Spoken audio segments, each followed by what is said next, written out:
যুক্তর মাহাজন ইউনূস, শৈল শাসক ইউনূস এবং ফ্যাসিস্ট ইউনূসকে এই যুক্তরাজ্য মাটি থেকে, শেখ হাসিনা সংগ্রাম পরিষদ থেকে আমরা হুঁশিয়ার উচ্চারণ করে দিতে চাই, যুক্তরাজ্যের মাটিতে আপনাকে নিষিদ্ধ ঘোষণা করা হলো। আপনি যুক্তরাজ্যের মাটিতে কখনো আসতে পারবেন না। যেখানে আপনাকে পাওয়া হবে সেখানে শেখ হাসিনা সংগ্রাম পরিষদের নেতৃবৃন্দ আপনাকে গণদোলাই দিবে।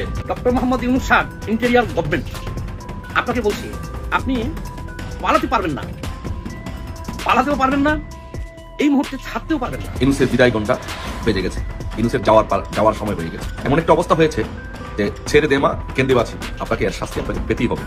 কোনো ক্ষমা নেই মুরব্বী, no way, there is no way.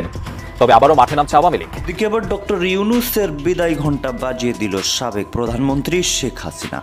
Donald Trump ক্ষমতায় এসেই ঘুরিয়ে দিল বাংলাদেশের ক্ষমতার চাকা, আবারও পাল্টে নিল শেখ হাসিনা। এবার ডাইরেক্ট দেশে আসার ঘোষণা দিল সাবেক প্রধানমন্ত্রী শেখ হাসিনা। আপাত দৃষ্টিতে মনে হচ্ছে যে ইউনূসের বিদায় ঘণ্টা বেজে গেছে। ডক্টর মোহাম্মদ ইউনূসকে বিদায় নিতে হবে এটা জানতাম, কিন্তু এত দ্রুত বিদায় নিতে হবে এইটা কিন্তু আমি নিজেও ধারণা করি নাই, স্বয়ং ডক্টর ইউনূস তিনি নিজেও ধারণা করে নাই। তিনি যাদের ঘাড়ের উপর ভর করে ক্ষমতা এসেছেন তারাই এখন তাকে পদত্যাগের জন্য অনুরোধ করতেছে। কেনই বা বিশেষ করে বিএনপির লোকজন ডক্টর ইউনূসকে কিন্তু এখন সরিয়ে ফেলার ষড়যন্ত্র করতেছে এবং শেখ হাসিনা বাংলাদেশে আসার মাস্টার প্ল্যান করতেছে।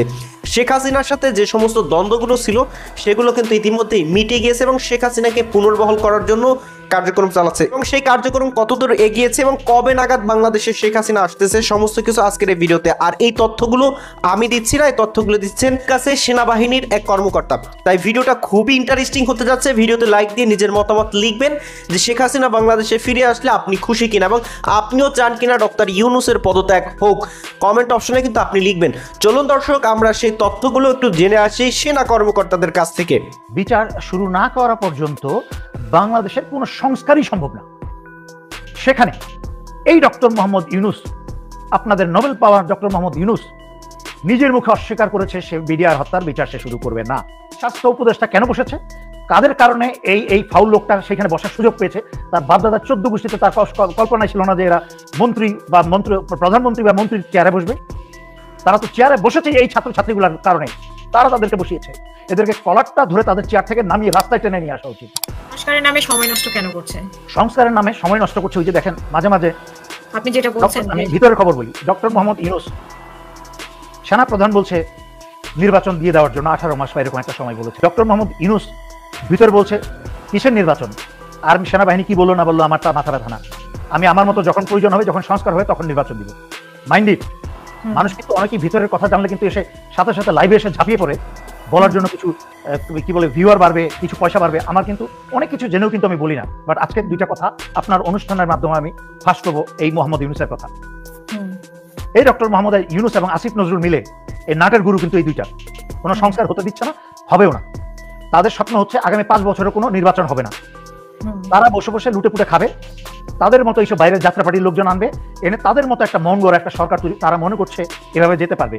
তারা বুঝতে পারছে না হাসিনার মতো শক্তিশালী একটা দানব যে ভারতের 100% সহায়তা নিয়ে বাংলাদেশের ভিতরে সকল পুলিশ সেনা সকলের সহায়তা নিয়ে, প্রশাসনের সহায়তা নিয়েও কিন্তু 16 বছরের পরে টিকতে পারে নাই, পালাতে হয়েছে।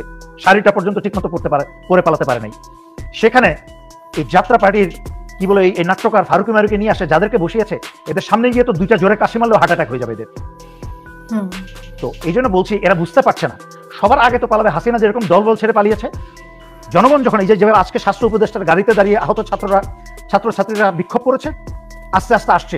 আমি আগে অনেকগুলা হাসিনার পতনের পরপরই যখন সার্জিস, হাসনাত এরা আমার কথা শুনছিল না, নাহিদ, আসিফ, তখন বারবার বলেছি ফাঁসির রশি তোমাদের গলায় আসছে। এখন কিন্তু হাসনাত আমার কথা স্মরণ হয়েছে, তার 2 দিন ধরে নিজেই বলে বেড়াচ্ছে আমার কথাগুলা। ওরা বুঝতে পারছে না, কারণ এরা হচ্ছে নাকে টিপ দিলে দুধ বেরোবে। এখনো দুনিয়ার অভিজ্ঞতা নাই, দুনিয়া কিছুই দেখে নাই এখন। আর বাকি যারা বসেছে ওদের তো কিছুই নাই। তো এরা মনে করেছে তারা পিছনে থেকে করেছে, যারা জীবন দিয়েছে তারা এই দেশটাকে স্বাধীন করেছে। এরা মনে করেছে যে কি একটা ক্ষমতাবান হয়ে গেলাম। ওরা বুঝতে পারছে না যে ওরা এখন কচু পাতায় পানি। এবং যে কোনো মুহূর্তে এইভাবে আস্তে আস্তে মানুষের সেন্টিমেন্ট, হাসিনা 16 বছরে লেগেছে এই ঘুমন্ত জাতিকে জাগতে, কিন্তু এই ঘুমন্ত জাতি জাগতে শিখে গেছে। এই ঘুমন্ত জাতি কিন্তু এমনও হতে পারে 16 মাসেও লাগবে না আবার জাগতে। আর তখন ইতিমধ্যে কিন্তু এই সরকারের প্রতি হাসিনার রেখে যাওয়া ওই যে পেঁয়াজের মতো স্তরে স্তরে হাসিনার রেখে যাওয়া সকল শক্তি কিন্তু রয়ে গেছে। এরা তো এই উপদেষ্টা সরকারকে সমর্থন করবে না, যাদেরকে বসিয়ে রেখেছে বাইরের লোক দেখানোর জন্য করবে। যদি জনগণ ছাত্ররা মাথা চাড়া দিয়ে উঠে তখন কিন্তু যখন এই ডক্টর মোহাম্মদ ইউনূসের সরকার উপরে চড়াও করে বসবে, কোন সংস্কারের লক্ষণ যদি না দেখা যায় দ্রুত, আমি বলছি উইদিন আ মান্থ, 1 মাসের মাঝখানে যদি এই ডক্টর ইউনূস যদি কোনো প্রকার সংস্কারের স্পষ্টত কোনো কিছু দেখাতে না পারে, জনগণ ক্ষিপ্ত থেকে আরো ক্ষিপ্ত হবে। কারণ আমি বলেছি আমি কোনো রাজনৈতিক দল করি না, আমি দেশ এবং জনগণের পক্ষে কথা বলি, এবং আমার কোনো মন্ত্রিত্ব, আমার কোনো উপদেষ্টা, ঘোড়ার ডিম এসব কিছু চাই না, আমার হওয়ার প্রয়োজন নেই, আমাকে সেদে দিলেও আমি নিব না।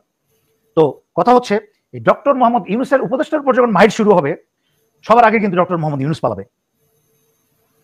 কারণ উনি নিজের উপরে যখন মামলা হয়েছে 150 থেকে 60টা, তখন কিন্তু সারা পৃথিবী মিলে, যুক্তরাষ্ট্র এবং ওনার পশ্চিমা বন্ধু বান্ধবী মিলেও কিন্তু ওনাকে কোনো কিছু সাহায্য করতে পারে নাই। যেখানে এক যুক্তরাষ্ট্র চাইলেই কিন্তু হাসিনাকে দূরে থেকে ফেলে দিতে পারতো। কেন? সিআইএ দূরে থেকে একটা স্নাইপিং রাইফেল দিয়ে পৃথিবীর কত মানুষ ফেলে নাই?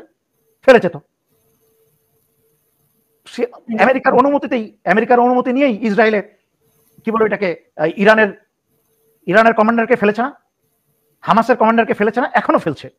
হাসিনাকে ফেলার জন্য যুক্তরাষ্ট্রের কোনো পরিকল্পনারও প্রয়োজন ছিল না। কিন্তু যুক্তরাষ্ট্র কখনোই আন্তরিকভাবে চাই নাই যে বাংলাদেশ ভারতের বেষ্টনী থেকে, ভারতের কি বলে প্রভাব থেকে বের হয়ে যাক।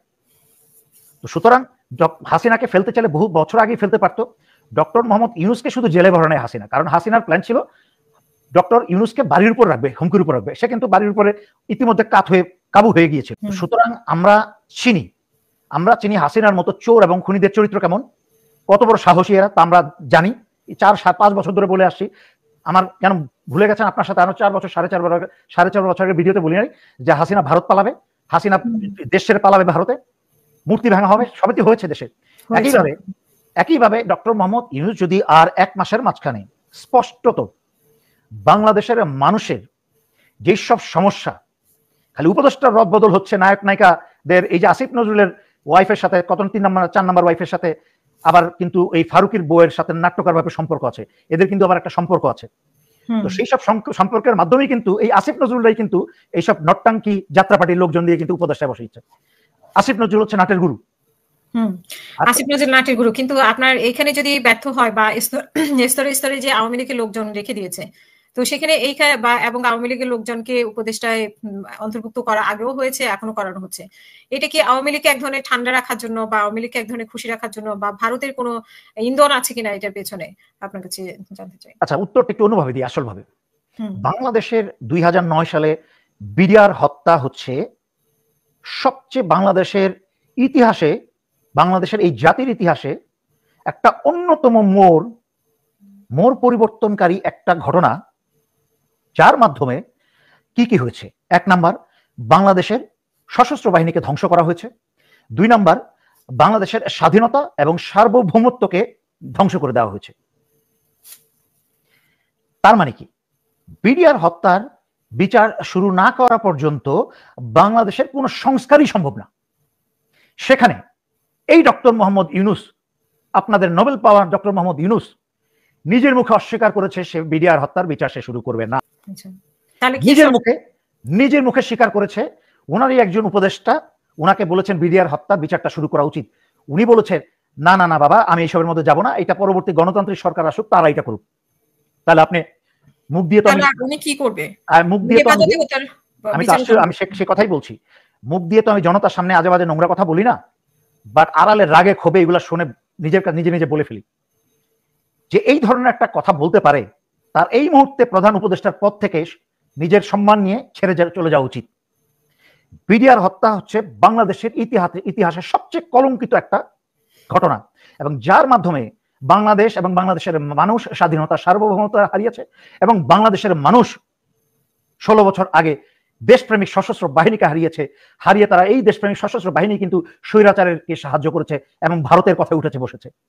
কত বড় ধ্বংস হয়েছে আপনারা কতটুকু বুঝতে পারেন জানি না।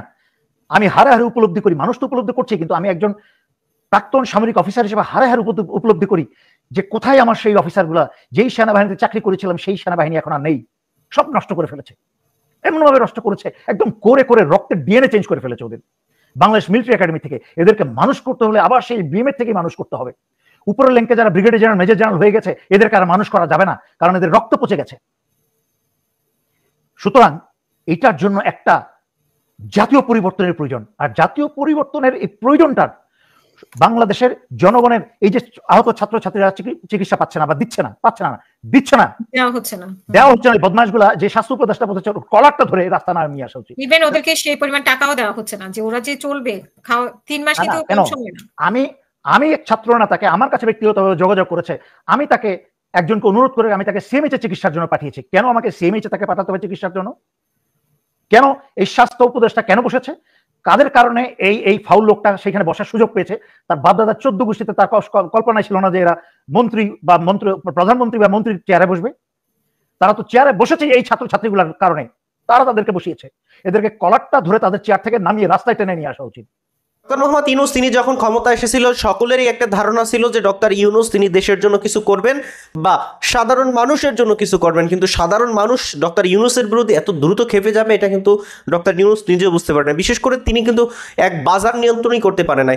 গরিব মানুষ 2 বেলা যে খাবে, তাদের যে রোজগার হয় সেই রোজগারের টাকা দিয়ে, সেইটাও কিন্তু গরিব মানুষ পারে নাই।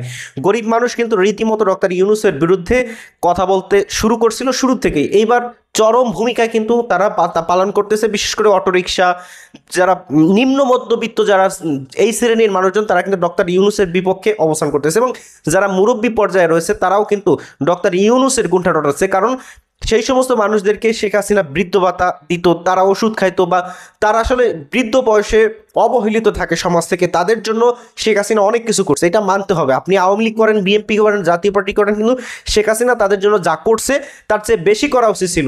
ডক্টর ইউনূস এতদিকে খেয়াল দিতে পারে নাই, অর্থাৎ সে সমস্ত মুরব্বী যাদেরকে শেখ হাসিনা ওষুধ খাওয়ার টাকা দিত, যে সমস্ত গরিবদেরকে ভাতা দিত, যে সমস্ত অসুস্থ ব্যক্তিদের চিকিৎসা দিত, সেই জিনিসগুলো যখন ডক্টর ইউনূস দিতে না পারছে তখন কিন্তু ডক্টর ইউনূসের বিপক্ষে সবাই অবস্থান করতে শুরু করছে এবং ইন্টারন্যাশনাল মহলের যে চক্রান্ত, সেই চক্রান্ত কিন্তু জারি রয়েছে। সুতরাং একদিকে থেকে বলতে পারেন ডক্টর ইউনূস তিনি যেই আশা নিয়ে ক্ষমতা এসেছিলেন সেই আশা কিছুই পূরণ হতে যাচ্ছে না এবং ডক্টর ইউনূসের বিরুদ্ধে যেই কথাগুলো হচ্ছে এই কথাগুলো আপনি আসলে পুরোপুরি সহমত পোষণ করেন কিনা কমেন্ট অপশনে লিখবেন। আপনিও কি মনে করেন ডক্টর ইউনূস তিনি আসলে সুষ্ঠু একটা নির্বাচন দিয়ে বিদায় নিতে পারবেন? আপনার কি মনে হয় কমেন্ট অপশনে জানাবেন। ভালো থাকবেন সবাই। আসসালামু আলাইকুম ওয়া রাহমাতুল্লাহ।